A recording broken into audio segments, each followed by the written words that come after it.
Buenas a todos, bienvenidos a una nueva conversación disenso. Hoy la verdad es que me da muchísimo gusto, tengo el placer de contar aquí en nuestra sala virtual con la presencia de Santiago Navajas, ¿no?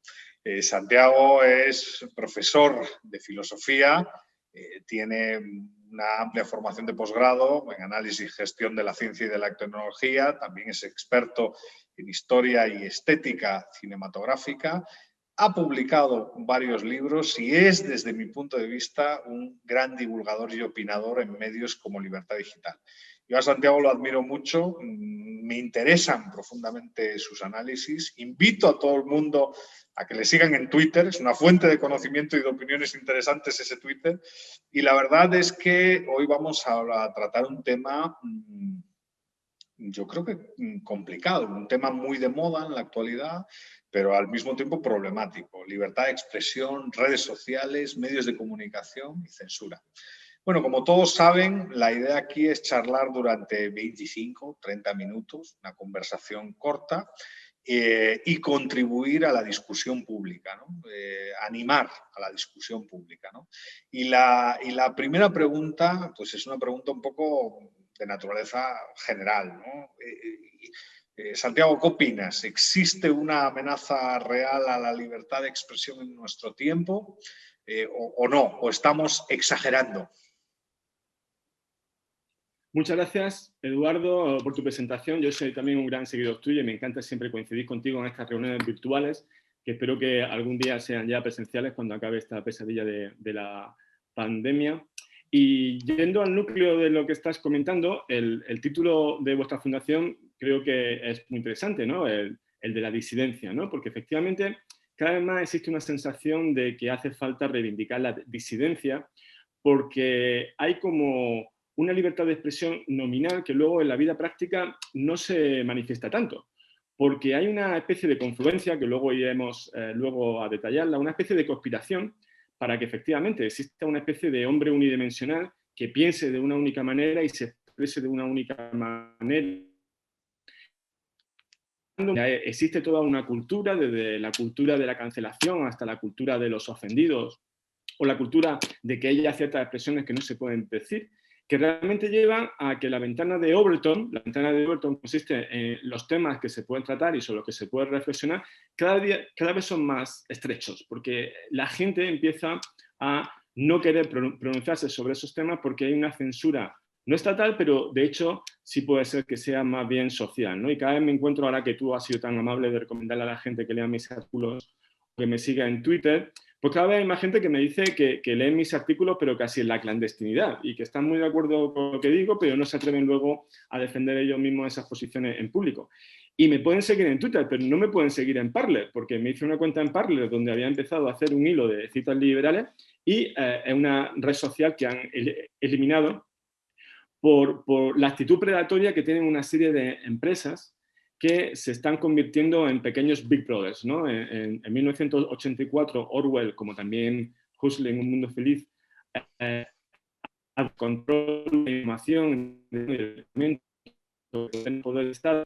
Ahora nos encontramos que existe una emergencia de unos pequeños Big Brothers, que son esas grandes empresas tecnológicas, que han llegado a una colusión con el Estado para tener un control sobre el mercado de la información y del conocimiento. Y como los liberales siempre, nuestro tema, por así decir, en el que insistimos siempre en el de la información, el del control de la información, insistimos mucho en que la ignorancia es el fundamento de la sociedad liberal, ¿no? El ser consciente del límite del conocimiento.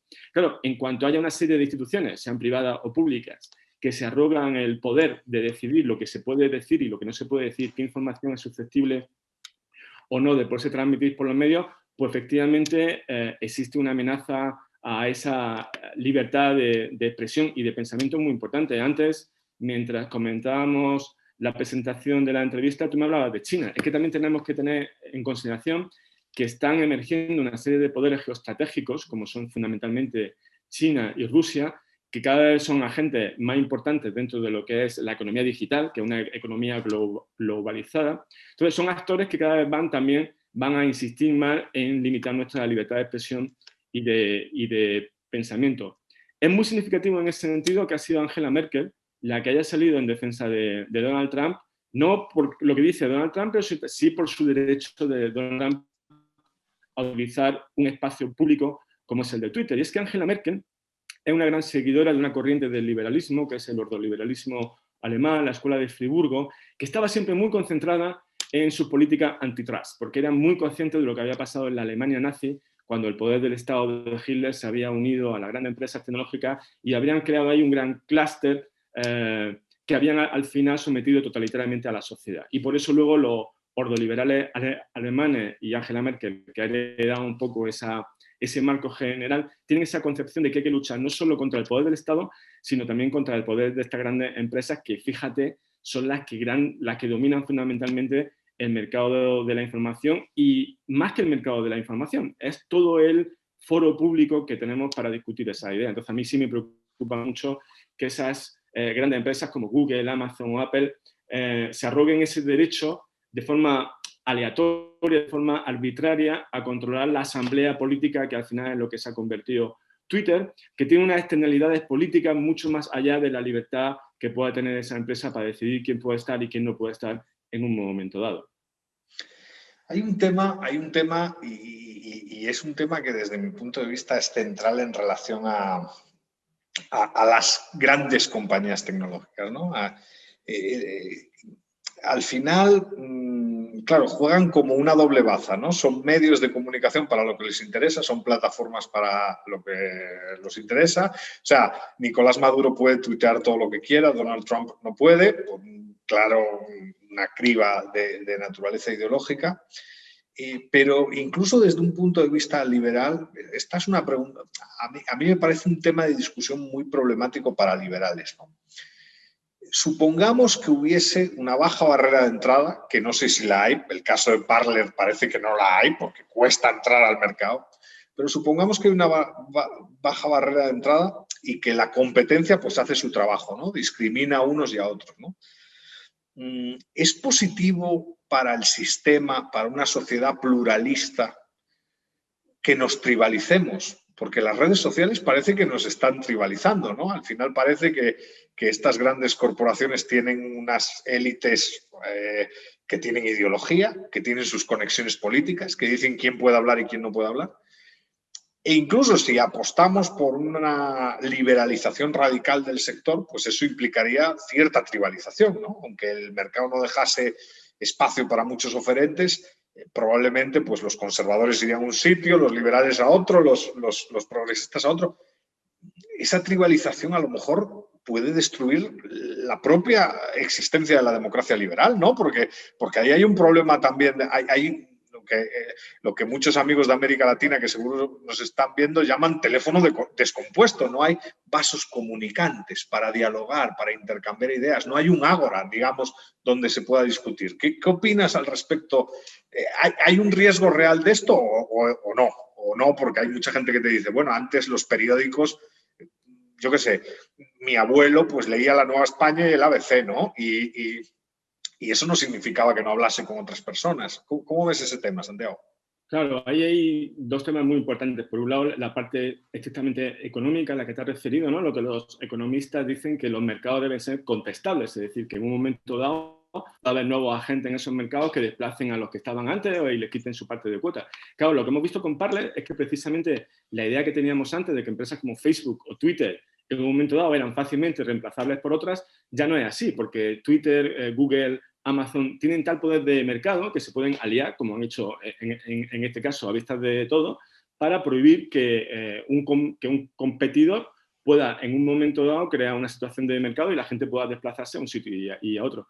Yo me había hecho la cuenta en Parler en noviembre, pero claro, en Parler en aquella época no había mucha gente que yo conociese, con lo cual la tenía ahí un poco porque ya tenía una sensación de que Twitter se estaba convirtiendo en un sitio feudal. Entonces, habíamos tenido la idea de que la economía digital se iba a convertir en una utopía libertaria, donde cada uno casi que podía crear su propia red social, pero lo que está deviniendo realmente en una situación como de poscapitalismo neofeudal. Y en ese poscapitalismo neofeudal, yo por lo menos tengo la sensación en Twitter de que tengo que estar vigilando constantemente lo que digo, porque puede venir en un momento dado Jack Dorsey y me puede echar de de donde estoy tuiteando, o por ejemplo, si trabajo en una empresa como Google, pues puede venir el CEO y me puede despedir por mis opiniones políticas, ¿no? Con lo cual se está creando, como tú decías, una especie de monopolio de las ideas con el cual la gente tiene que tener mucho cuidado a la hora de decir lo que puede en un momento hacer. ¿Qué es lo que sucede? Tú hablabas del seno del liberalismo y esa es una discusión que tenemos recurrentemente. El liberalismo del siglo XX tiene dos fechas clave. Son 1938, que es cuando se produce el coloquio Lippmann, y se reúnen los liberales y dan por finiquitado el laissez-faire y dicen, bueno, a partir de ahora tenemos que hacer una especie de proyecto institucional para que se cree el orden espontáneo. El orden espontáneo no se crea solo y tenemos que hacer una programación institucional de eso sin caer en la planificación keynesiana. Y el otro gran momento es en 1949, cuando en la sociedad Mont-Pelerin tienen una discusión tremenda Walter Eichen, el neoliberal, y Ludwig von Mises, precisamente lo que te comentaba antes, ¿no? Como los ordoliberales precisamente tienen muy en cuenta el peligro de que se creen grandes conglomerados industriales que al final dominen los mercados, porque los liberales, es una cosa que se suele no tener clara, no estamos tanto a favor de las empresas y de los capitalistas como del mercado. Y muchas veces los principales enemigos de los mercados son los capitalistas que quieren crear un monopolio. ¿Cuál es la forma fácil de crear un monopolio? Aliarse con el Estado de forma tal que le dé los privilegios legales de forma que configuren ese monopolio. Entonces, claro, estando a favor de la competencia y no de los capitalistas. Y luego una cosa muy importante que tú has dicho, el mercado se basa en una virtud ética fundamental, que es la confianza. Esa confianza es la que nos permite establecer ese diálogo entre todos nosotros y esos acuerdos en el comercio. ¿Qué es lo que está pasando ahora? Que no tenemos confianza en nada. No tenemos confianza en el Estado, porque lo vemos como una institución que nos está robando a través de los impuestos confiscatorios. El último ejemplo, el del Rubius. Tú cuando hablas con la gente de la calle, consideras razonable que el Rubius se vaya cuando le están quitando casi el 50% de lo que gana. Entonces, claro, tenemos una institución estatal con la que no tenemos confianza. Pero es que luego en las empresas, como Twitter, como Google, como Gmail, tampoco tenemos confianza. Entonces estamos introduciéndonos de cabeza en una sociedad de la desconfianza. Y si no hay desconfianza, no hay posibilidad de mercado y no hay posibilidad de un Estado de Derecho. Entonces tenemos que volver a reconstituir esa confianza. ¿Cómo se hace eso? En fin, yo soy profesor, entonces tengo un sesgo a que este tipo de confianza y este tipo de diálogo que establecido no solo de coerción, de coacción, sino a través de la educación. Claro, me puede decir que soy ingenuo, pero es que precisamente creo que también forma parte del núcleo del liberalismo ese humanismo de pensar que a través de la educación y a través de la enseñanza y a través del debate es como se pueden restituir esos elementos de confianza en el mercado y en el Estado de Derecho que nos permitan establecer un diálogo, aunque sea en tribus. Es decir, es muy natural que nos establezcamos en tribus. El problema es cuando esas tribus, al fin y al cabo, lo que terminan siendo son xenófobas y terminan apartándose una a otra. Uno puede estar en la tribu, pero puede ser una tribu tolerante. El problema es cuando acabamos en tribus intolerantes. Ese es el gran problema. ¿Cómo se consigue la tolerancia? Pues lo que te decía antes, educando en el debate y educando en un concepto que hoy en día no se trata mucho. Hoy en día se habla mucho de empatía, pero se habla de empatía de las emociones, de compartir con el otro sentimentalmente. Pero hay otro tipo de empatía que desde el punto de vista liberal es más importante, y es el que defendía Adam Smith en la teoría de los sentimientos morales, que es cuando él defendía la importancia del juez imparcial y que uno pudiera superar sus egos de tribu y convertirse en un juez imparcial.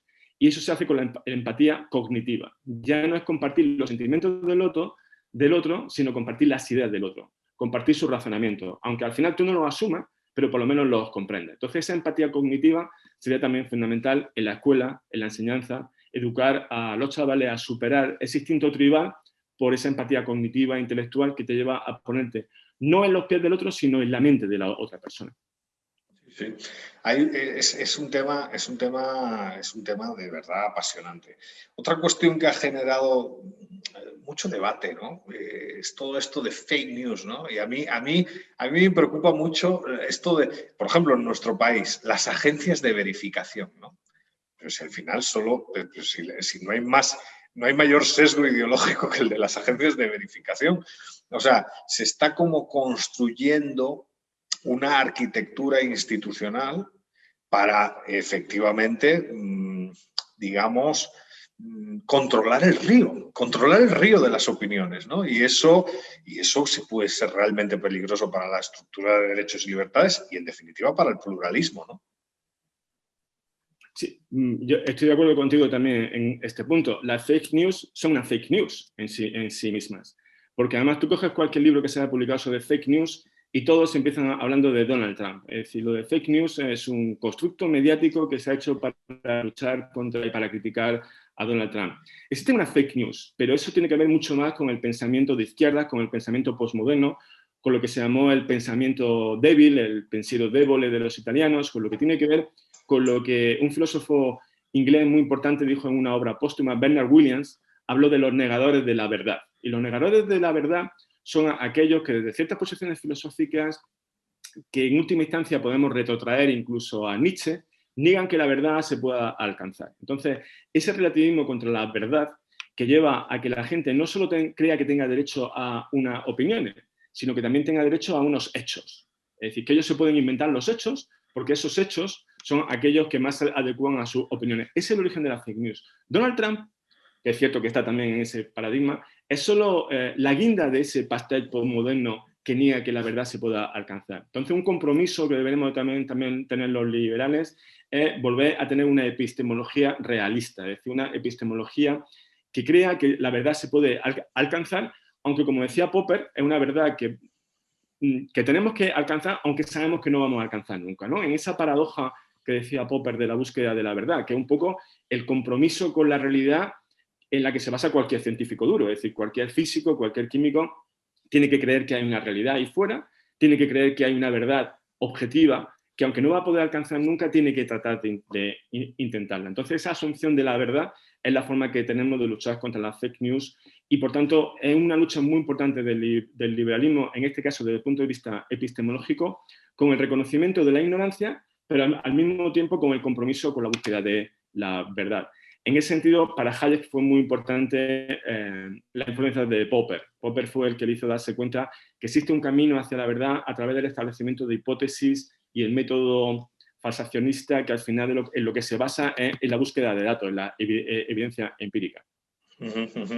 Y ahí sí que el esfuerzo es pues individual y colectivo, ¿no? O sea, tenemos que esforzarnos por desvelar la verdad y por buscarla siendo consciente de las limitaciones. Hablabas antes, porque también estábamos antes de comenzar, formalmente intercambiamos unas palabras, pero lo has dicho también durante esta conversación. La tecnología, ¿no? Parece que fuimos todos aquellos que tenemos presente pues, que la división de poderes importa, que el Estado de Derecho importa, que la estructura de derechos y libertades individuales importa. Fuimos como un poco inocentes, naif, ¿no? En relación a las redes sociales y naif en relación a la tecnología, ¿no? Claramente son una herramienta de emancipación que sirven para la libertad. Pero también parece ser que pueden ser instrumentos potentes para dominar y controlar a la población, ¿no? ¿Dónde estamos en este momento? Porque, honestamente, soy como un poco pesimista en relación a la tecnología. Lo único que veo es, y esto no tiene que ver con mi formación paleoconservadora con Miguel Anxo Bastos, ¿no? Que a mi maestro lo quiero muchísimo, pero en realidad parece que pues la sofisticación tecnológica está pensada para dominar, está pensada para desestabilizar, o por lo menos ha sido instrumentalizada en ese sentido. ¿Qué piensas alrededor de este tema, Santiago? Yo creo que un concepto clave al que has aludido es el de la ingenuidad. Muchas veces, y en ese sentido soy muy crítico, que lo llamo precisamente liberales ingenuos, que por ejemplo de Adam Smith solo se ha leído La riqueza de las naciones, ¿no? Y ya creen que el orden espontáneo se hace solo y que la propia maquinaria del mercado nos va a llevar a una especie de paraíso liberal donde todos seremos libres, felices y contentos. Y se olvidan de los otros dos libros que tiene Adam Smith. Y el fundamental en Adam Smith no es La riqueza de las naciones, porque él mismo era un filósofo moral, y él planteó que el libro fundamental es la teoría de los sentimientos morales. Es decir, el mercado se basa en un marco ético. Un marco ético no es un marco moral. La moral la puede tener cada grupo, cada tribu puede tener la suya. El marco ético son, digamos, las virtudes universales, el orden abstracto que nos puede llevar efectivamente a convivir de determinadas tribus. ¿Qué pasa con la tecnología? Que nos estamos dejando arrastrar por la tecnología como nos podríamos dejar llevar arrastradas por los mercados, y nos estamos olvidando que antes de la tecnología y antes de los mercados tiene que haber un marco ético que nos conduzca precisamente a hacer una utilización racional y una utilización de la tecnología que sea precisamente que nos lleve hacia el diálogo y que nos lleve hacia una vida mejor. Entonces, la tecnología por la tecnología es el problema, el no asumir precisamente, y ahí hay un gran liberal, que además es español y que precisamente los liberales nunca o poco se cita, que es Ortega y Gasset. Ortega y Gasset tienen una gran reflexión sobre la tecnología y sobre el uso que tenemos que hacer los seres humanos de la tecnología, pero desde el mundo de la vida, desde el mundo de la vida y del mundo de la razón. Entonces, antes de implementar una tecnología, deberíamos de plantearnos desde el punto de vista ético y desde el punto de vista humano si esa tecnología nos favorece o no. Yo lo estoy viendo, por ejemplo, ahora en el mundo de la educación. Hace poco teníamos una sesión de doctorado en la facultad con una profesora estupenda que es Remedios Ávila, catedrática de filosofía contemporánea, y vamos a hablar de Antígona, de Sófocles y de Nietzsche en relación a la vida actual. Entonces nos pusimos todos alrededor de la mesa y rápidamente abrimos nuestro portátil. En ese momento Remedios Ávila nos pidió a todos que cerrásemos el portátil. Cerramos el portátil y nos pusimos a hacer una cosa revolucionaria, que es leer a Sófocles y hablar de Sófocles cara a cara. Es decir, ahora, por ejemplo, la tecnología tiene una gran virtud, como es permitirnos a ti y a mí que estemos hablando cara a cara porque no podemos acercarnos. Pero como tú me has dicho antes, lo ideal no es hacer esta cara a cara virtual, sino vernos, porque la corporalidad del diálogo es fundamental. Entonces, por ejemplo, habría que reflexionar mucho acerca del uso de la tecnología en la educación, porque ahora, por ejemplo, se le dan muchos premios a la innovación educativa a profesores que utilizan una herramienta, utilizan otra herramienta y hacen en clase no sé qué con TikTok y no sé qué. El mejor profesor que haya por ahí será uno que no utilice ninguna herramienta tecnológica, igual no sabe ni encender un ordenador, pero se pone delante de su alumno y hace lo mismo que hacía Platón hace 2500 años, que es hablar con ellos. Entonces, cuando la tecnología la utilizamos para potenciar y para multiplicar lo humano, es fantástico. Cuando nos venden, y ahí también tiene mucho que ver las empresas, cuando nos venden que la tecnología va a sustituir a los profesores, va a sustituir a las escuelas, va a sustituir todo el sistema humano, ahí donde está el peligro. Cuando se hace una tecnología antihumanista. Yo siempre me gusta definir como un liberalismo humanista de que favorezco un determinado tipo de Estado pequeño que sea capaz de cumplir las funciones del Estado de Derecho. Estoy a favor de las empresas y estoy a favor del libre mercado, porque lo que estimula precisamente es la competencia y que todo el mundo sea más rico, más pobre y haya menos pobreza. Estoy a favor de la sociedad civil, que es ese pueblo, pero ese pueblo también estructurado en instituciones con límites, que no se convierte en una tiranía de la mayoría, pero tanto el Estado como los mercados, como las empresas, como la sociedad civil, tiene que tener en su núcleo al ser humano concreto. Entonces, cuando la tecnología la enfocamos al servicio del ser humano, en ese sentido es positiva. Cuando convertimos la tecnología en un fetiche, cuando convertimos la tecnología en algo que nos supera y algo a lo que tenemos que servir nosotros, entonces cuando empiezan los problemas. Entonces tenemos que insistir mucho en ese sentido de poner siempre los mercados, el Estado, la sociedad civil, y en este caso, como tú citabas, la tecnología, que claro, tiene una fuerza de arrastre impresionante al servicio del ser humano. Y eso empieza en la escuela. En la escuela es precisamente cuando hay que enseñarle los peligros que tiene la tecnología, porque en ese sentido hay todos estudios de neuromarketing acerca de cómo que la tecnología engaña a nuestro cerebro. Tenemos que pensar que cuando un bebé nace igual que en la prehistoria. Es decir, que nosotros no hemos evolucionado absolutamente nada o muy poco desde el punto de vista de la tecnología. Sin embargo, vivimos una sociedad muy compleja en la que a través de la tecnología precisamente hay muchos diseños esos para hacernos ir por esos senderos que son los que marcan el interés propio de la tecnología y al final los que manejan esa tecnología y el Estado. Entonces teníamos que también hacer una educación para que la gente sea capaz de dominar las empresas, de dominar el Estado y de dominar a la tecnología. Lo que ha hecho el Rubius en ese sentido habría que aplaudirlo, porque es la forma que tenemos precisamente de decirle al Estado, con alguien que es poderoso como él porque gana mucho dinero, los impuestos que no estáis haciendo no son impuestos justos, son impuestos confiscatorios, ¿no? Entonces, esa rebeldía contra el Estado, esa rebeldía contra las empresas, esa rebeldía contra la tecnología, el liberalismo al fin y al cabo que es, Eduardo, desde el principio, rebeldía contra el poder. Cuando Carlos Rodríguez Brown, todas las mañanas en Onda Cero, lo escucho decir buenos días a pesar del gobierno, yo mentalmente digo buenos días a pesar del poder. El poder en cualquiera de sus manifestaciones, sea estatal, empresarial o tecnológico. O del pueblo, que también es una instancia de poder muy importante. Y bueno, ya al final ya llevamos 24 minutos, esto pasa volando, claro, como está entretenida la tertulia, pero a corto plazo, ¿cómo ves el futuro, Santiago? Me parece que la pandemia ha servido como para acelerar procesos ideológicos, de control, de estatización de la vida social. O sea, al final, esa sociedad civil tan necesaria parece que en algunas situaciones está en riesgo porque parece que el Estado quiere apropiarse de funciones que probablemente pues, pertenecen a la sociedad civil y encima, claro, la educación nos ha infantilizado muchas veces, ¿no? Nos ha alejado de responsabilidad, de asumir nuestros retos, de tal. ¿Cómo ves los próximos años? Porque yo era muy optimista con el mundo de la libertad. Claro, al final uno, pues hace 20 años, ¿no? Éramos 4 los que nos reuníamos y ahora hay pues coloquios como LibertyCon con 700 personas, ¿no? Que eso es fantástico. Pero luego uno ve el entorno de política pública, la corriente dominante de pensamiento, ve la tiranía de lo políticamente correcto. Hay una tiranía de lo políticamente correcto en distintos espacios. Y uno dice, jolín, hay que seguir dando la batalla, pero esto no parece que va tan bien, ¿no?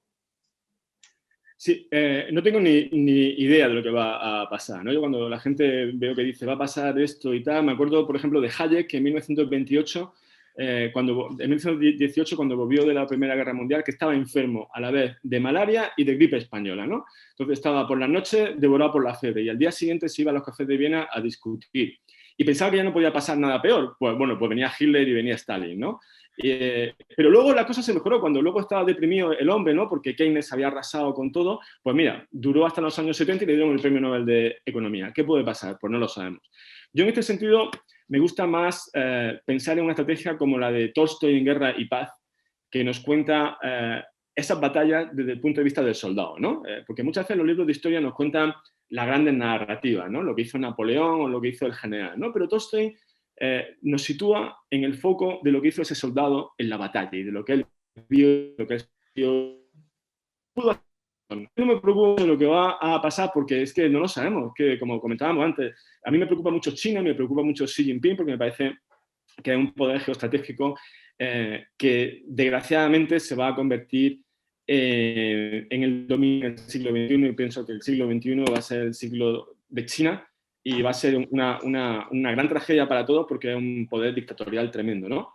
Pero tampoco lo apuesto, me lo temo, pero no es algo que me convierte en un pesimista, sino que día a día en las redes sociales, en mis artículos, en mis clases, pues intento hacer un poco lo que tú comentabas antes, ¿no? Que la gente tenga elementos de reflexión, poner un enlace por aquí, poner un enlace por atrás. Lo que tú has dicho es muy importante. Cuando nosotros éramos jóvenes no teníamos esta capacidad, gracias a la tecnología, de unirnos liberales del mundo entero, ¿no? Éramos pocos y diseminados. Ahora seguimos siendo pocos, pero gracias a la tecnología pues estamos unidos en Twitter y nos damos material, nos damos fuerza, creamos periódicos como Libertad Digital, creamos fundaciones como la vuestra y todo eso al mismo tiempo me hace ser optimista. Es decir, que yo soy pesimista en general, pero soy optimista con respecto a lo que yo hago y no me preocupo mucho del resto porque hay tantas fuerzas por ahí, es un poco lo que te comentaba antes, ¿no? Es el reconocimiento de la ignorancia. ¿Qué es lo que puede pasar mañana? Pues no lo sabemos. Aristóteles le daba clase a Alejandro Magno y le decía que la polis era el horizonte que no podían sobrepasar de su época, ¿no? Y llegó Alejandro Magno y acabó con las polis y creó un imperio y cambió la historia del mundo, ¿no? Aristóteles, ¿cómo se podía imaginar eso, no? Pues así somos nosotros. ¿Qué podemos imaginar de lo que puede pasar? Ni idea. Pero sí, lo que podemos hacer en el día a día es trabajar para que el mundo sea un poco mejor, un poco más libre, un poco más dialogante, donde haya más competencia y donde haya más confianza. Entonces, por lo menos, por lo que a mí respecta, no va a faltar de eso. Y como sé que con respecto a ti tampoco, pues ya somos dos. Seguiremos, ya sabes, efectivamente. Bueno, Santiago, pues, ¿qué decir? Ha sido, bueno, como de costumbre, ¿no? Un verdadero placer esta conversación. Muchas gracias por disentir y por animarte a participar aquí y por seguir dando la batalla de las ideas desde tus columnas de opinión, desde Twitter, a través de tus libros y en el entorno académico del que eres parte. Ha sido un verdadero gusto, Santiago. Y ojalá podamos tomarnos ese cocido del que hemos hablado antes en Madrid, que pueda yo ir a Madrid, que haremos confinado aquí en Granada y nos vamos a ver ya personalmente. Eso será el doble de placer. Exacto, eso será muy positivo. Bueno, pues muchas gracias y hasta la próxima. Y a todos ustedes, pues les invitamos al siguiente conversatorio, recomendando, suscríbanse al canal de Santiago, que de verdad merece mucho la pena. Un saludo para todos.